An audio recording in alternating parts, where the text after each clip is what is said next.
Okay, so get a load of this. I'm in Alpharetta, Georgia right now.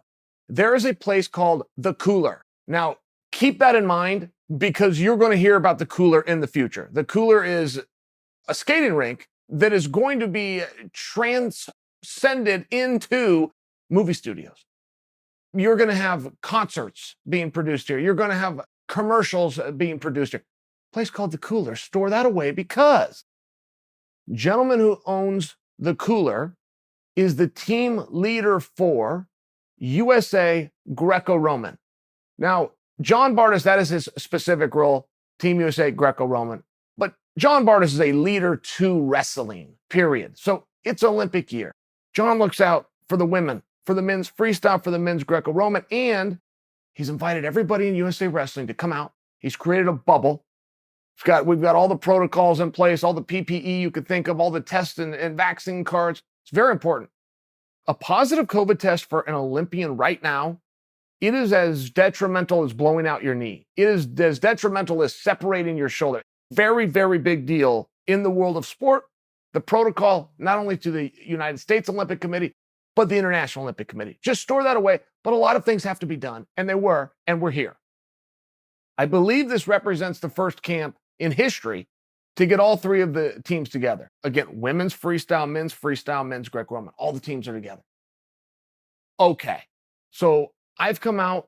We're producing a little mini series, short piece that's going to live on Fight Pass. But if you're a wrestling fan, this is Disneyland. Not only the athletes that are here, but the coaches are here and the knowledge that's being shared. And the Olympics are a very interesting time. They're a very special time for the Olympians who have dedicated their entire life to it. I'm sure that you could imagine that. But also understand this. To make the team is competition of the highest levels. It is not only dreams are made on that day where you make the team, dreams are destroyed for the people that didn't make the team. However, everybody puts that aside and comes together and you do the absolute best you can as a country for the Olympian, whether it was you or not. And that's what this is.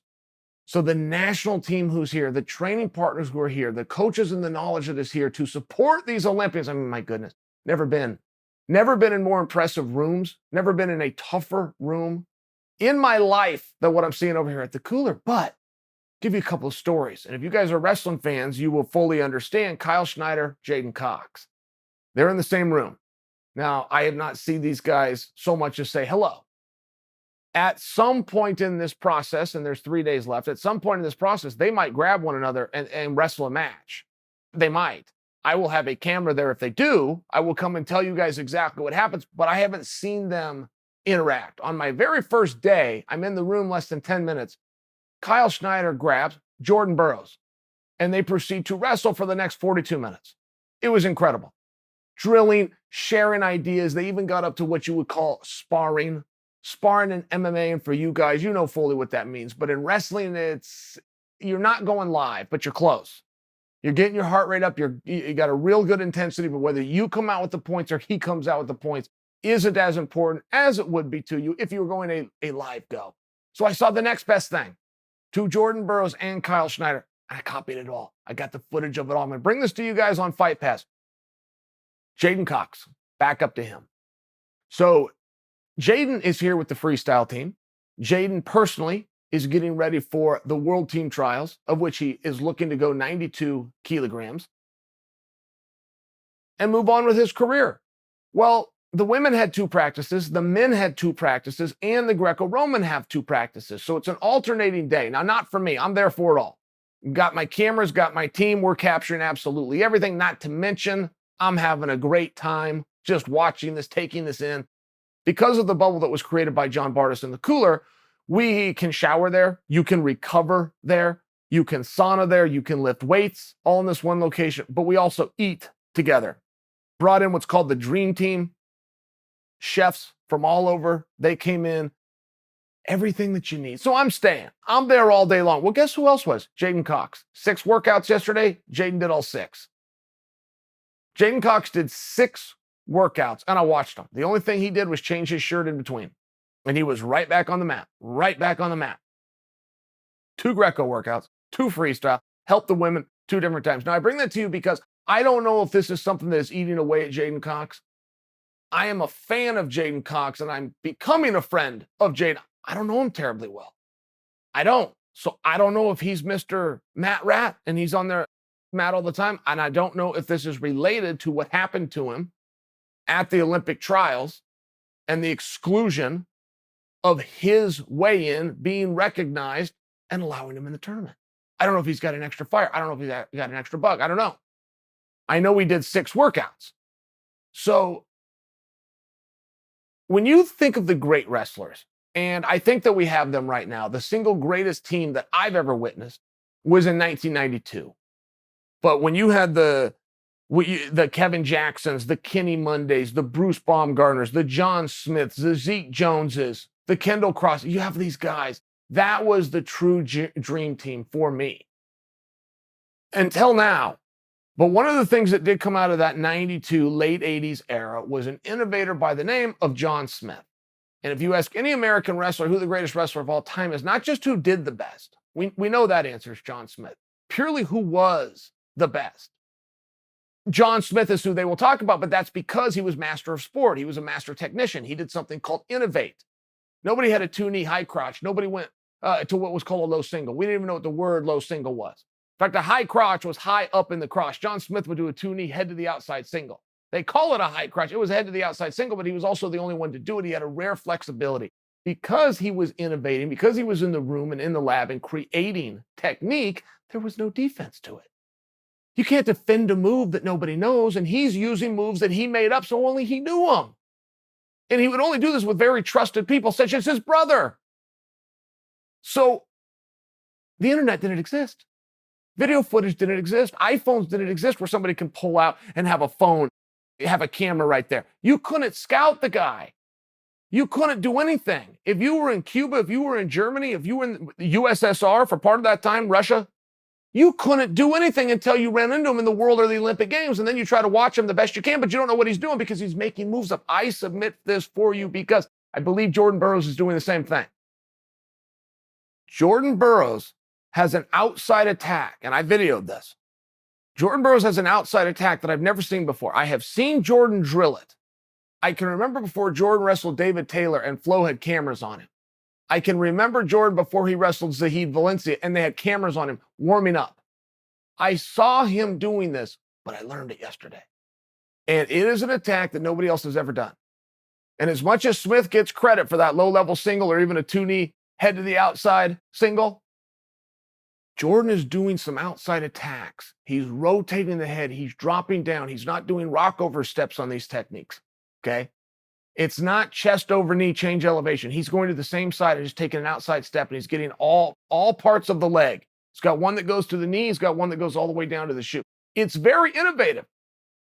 And the only person that gets argued with John Smith for the greatest of all time is Jordan Burroughs. But one thing that John Smith has always had was innovation on his side. And I'm submitting for you now, Jordan has a new series.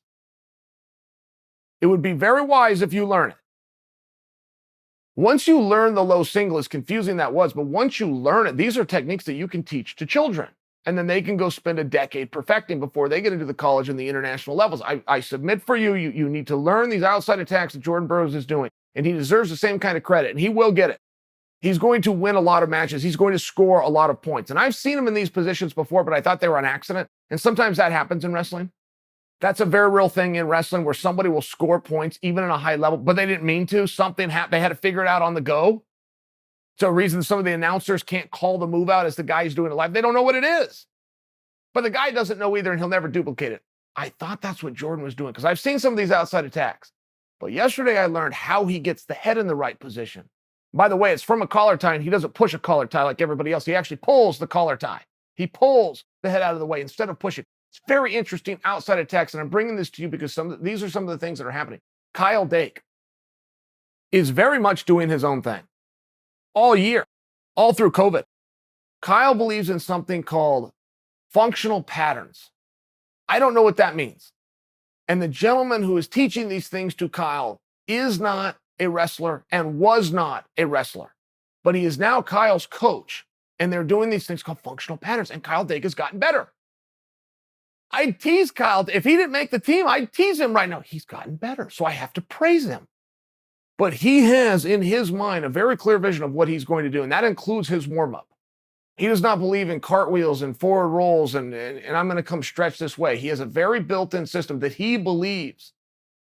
And it's very clear that he's getting ready to win the Olympics. It's very clear. There's going to have to be skullduggery happen. They're going to have to come in and rob this guy. He has separated himself from the pack. And I'll tell you another guy right now is Gable Steveson.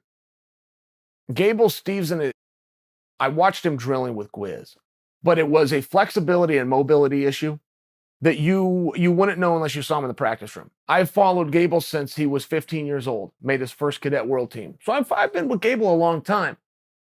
And I didn't know this because I didn't see it. And I didn't see it because he doesn't do it in competition. With some of those bigger bodies, heavyweight wrestling can look a little bit different. Gable can do everything anybody else can do, all of it. He has a mobility, even for a big man. He has a mobility and a flexibility, even for somebody as strong as he is. Gable Steveson right now would crush Gable Steveson of a year ago.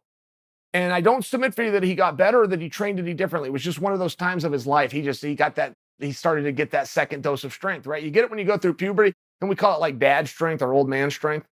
Men, we will get stronger at some point in our life, just being alive. And it's usually right around that 25 years old. It's happened to him over the last 12 months. And just on this new physical strength, he is scoring points and more points than he ever scored before. But to watch him move, watched him and Gwiz doing some hand fighting.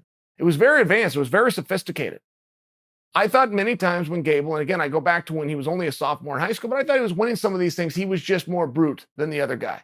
He understood wrestling, sure he did, but at heavyweight where there's size difference and he was just more of a brute. No, he's very sophisticated. Very, very sophisticated on how he looks at this sport. He was very sophisticated, particularly with his lateral motion, how he was going to step outside and more importantly, win. And if you can be a matador at heavyweight, if you can get a great big 270-pound guy coming at you and you can just get out of the way, there's opportunity to score points, but that might have sounded easy. It's very hard to do. Gable can do it. He can snap you while stepping this way, not having to deal with your body. Next thing you know, he's on top, you're on bottom, and the score just got separated by 2 extra points. It's something very special. David Taylor gets in tonight. Haven't got to lay eyes on him yet. I'm hearing that Tracy Hancock is coming in. We're going to see how that goes. As far as does Tracy make it out here camp, but there's Helen's out here. The women's freestyle team, and I had a very long conversation with Coach Terry Steiner. Coach Steiner believes, and he's right to believe this, that every one of them can bring home a gold medal. And he said that's just never been a thing. That's never been a thing before. You knew where you stood, and you knew who was going to have to stretch it to get to a bronze, or maybe who could push and have a really good day and get to the finals. So I've never had a group. They can all win the gold medal. So something very encouraging is happening. But to watch these people come together, even the greatest foes, and sure, Cox and Schneider haven't touched each other yet, but we might get there. And I might even sit down with the two of them. I might sit down and do an interview, talk about what happened. We'll get to that. There's going to be some drama, but there's also some real camaraderie. There's something very special going on at the Cooler.